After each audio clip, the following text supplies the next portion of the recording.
В Нерюнгринском районе завершилась приемка общеобразовательных учреждений к началу нового учебного года. Об итогах работы в сюжете Екатерины Павловой. На территории Нерюнгринского района расположено 57 образовательных учреждений. Традиционно окончательная приемка школ заканчивается в конце августа. Ежегодно комиссия, в состав которой входят представители различных инстанций МЧС, УВД, ГИБДД, здравоохранения, Роспотребнадзора, проверяет организацию безопасности учебного процесса, исполнение санитарных предписаний, выполнение ремонтных работ, состояние инженерных сетей, благоустройство территории, пожарную безопасность.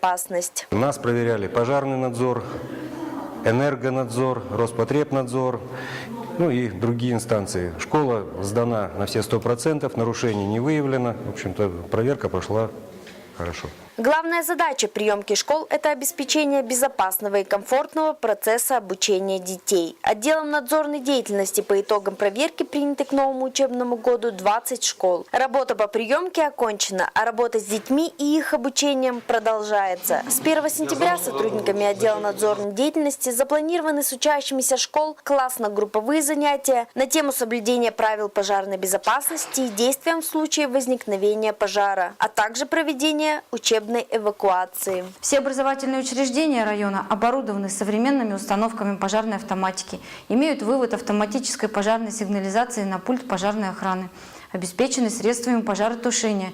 Персонал объектов обучен действиям при пожаре. 1 сентября не за горами. Совсем скоро ребята сядут за парты отремонтированных и полностью отвечающих условиям безопасности школ. Екатерина Павлова, Семен Амосов, НВК Саха-Нерюнгри.